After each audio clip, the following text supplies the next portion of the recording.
Those Empty Pink Walls by Kayla Stevenson. A man who raised me and brought me up to be the best that I could be is my dad. A man who was once full of courage, happiness, pain, and hidden secrets. If I ever had another chance to speak to the other part of my heart, I know what I would say. Sometimes I just imagine he is here with me, sitting on the foot of my bed, getting ready to tuck me in for the night. Like the good old days, I would see him right before I closed my eyes, then again when he woke me up every morning. I was awoken by the smell of cigarette and the sound of Fox 8 News on the TV. I remember turning over on the couch, saying, "Good morning, Dad," then him smiling back at me. Dad, I haven't been able to talk to you in quite some time, so it would be more than nice just to hear you say my name one more time. I wish you could be here to see me grow into the woman you would want me to be. I would love to have your helpful opinions and warm company to get through the long days and hard weeks. These 7 years without you have been rough. Without my father, the man I had always looked up to, the face I saw when I woke up in the morning. Since you've been gone, I found interest in art, piercings, tattoos, and furthering my education.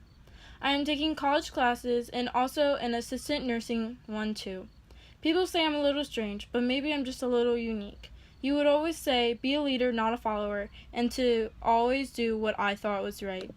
As you know, my 17th birthday has just passed, and all I wanted was one gift that was just for you.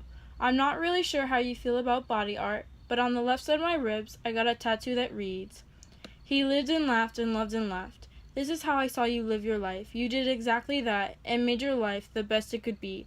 I do wish you could have stayed a lot longer, but it was your time to go, and I will see you soon." He was a wise man, along with a loving one, whom I wish my future children could meet. Maybe not always fair, but made his life decisions as he went. He was the type to take no attitude, but to love me like a gentle giant. I would make my own sandwich, so then he would give me money. Not a normal way to encourage your child to defend for themselves, but somehow it worked. He would also pay me to do little things for him, like rub his feet. Also, if I'd let him borrow my own money, then he would pay me interest.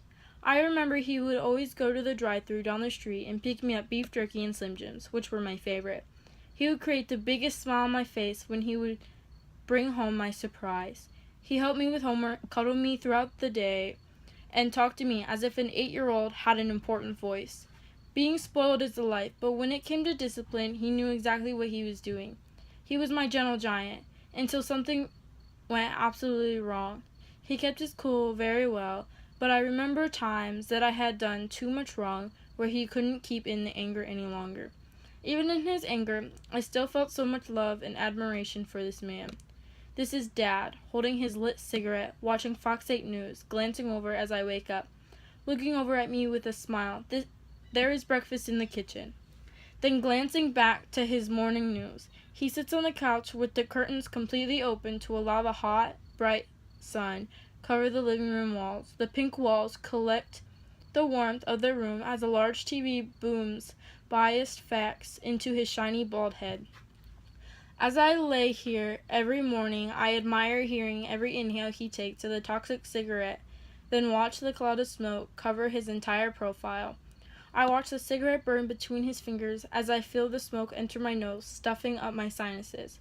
He looks over while I admire our time together. "Please go eat now," or "Go get a drink." He would never want me to prolong my feasting. He had always feared me becoming dehydrated and sick. It was an early Thanksgiving morning when Mom was almost done cooking her large feast. Us kids were getting ready to go to Grandma's house, but we were extremely hungry. My sister had already called our mom to see if we could eat, but of course she said no. While looking through the kitchen, Dad came in telling us to eat the food. Of course, being the man he was, he didn't care if she said no. We were hungry and it was food for us to eat. He started to make our plates. "Come on, you guys are going to eat before leaving."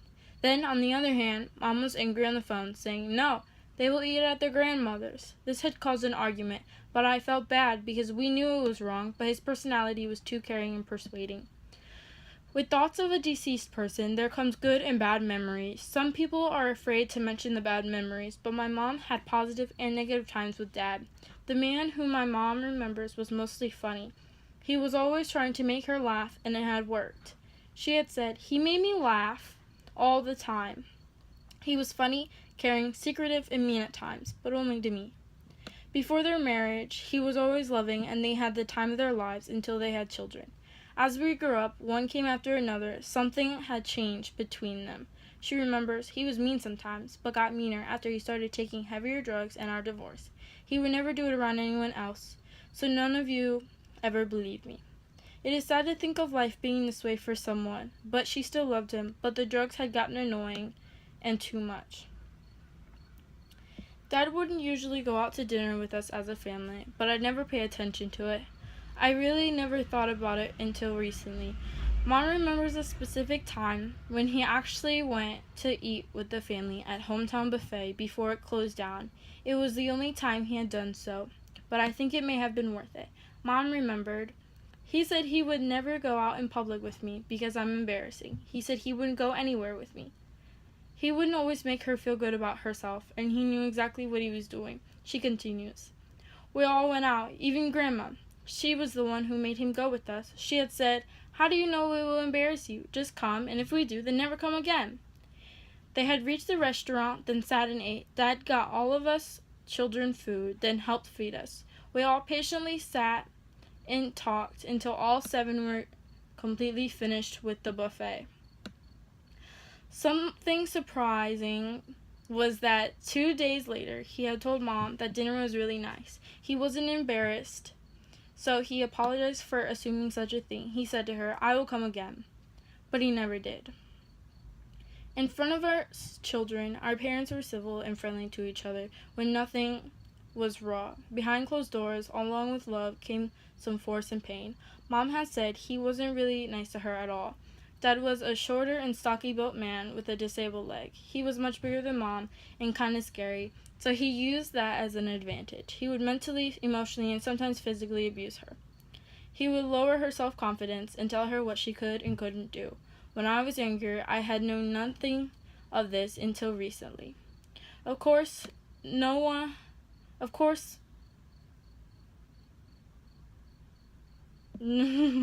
wouldn't tell an 8-year-old about her pain, but she did tell others, but no one had believed her. It is still hard for me to imagine any of the abuse to take place, because that wasn't the man I had known. I know this man who is dear to my heart. Suddenly one day, it was all torn apart. This man taught me everything that I needed to know, but I never really listened until he had to go. He gave me love and touched my life. It's all over now. He no longer has to fight. He tried to teach me right from wrong. The day he left, I wasn't that strong. He is gone now. It is hard to believe. This man is my dad, who I will never see. But I will see him again, this I know. The day will come when it's time for me to go, so I'll hold him dear and close to my heart, 'cause the day we meet, I know we'll never be torn apart. This poem by Desiree Khan always comforts me when I think of my own father. Every time I read it, I am able to relate to the words that she says. No other piece of work could describe how I feel about the death of him better than this does. I think of the days that he would lecture me and I just roll my eyes, but today I would do anything to hear those lectures again. I'd do anything to see him correct my errors or to straight up say I was wrong for what I did. When Dad left, it wasn't easy for anyone to cope. The thought and reality of him never swooping in late at night killed my inner self.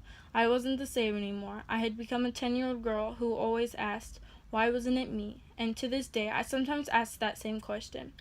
But I actually realized now that it was his time and he was needed somewhere else. Those pink walls didn't shine like they used to. The smell of the stale cigarette smoke started to fade away along with the sound of his voice saying, "Good morning, there's breakfast in there." He wasn't here anymore to make sure I had eaten enough or that I wasn't ever thirsty. The man with the loving soul and comfy lap was now just a presence that was in the air. Things change when you lose anyone really close to your heart, but I'd give anything to be in that living room watching Fox 8, laying there with my dad puffing on a cigarette surrounded by those warm walls.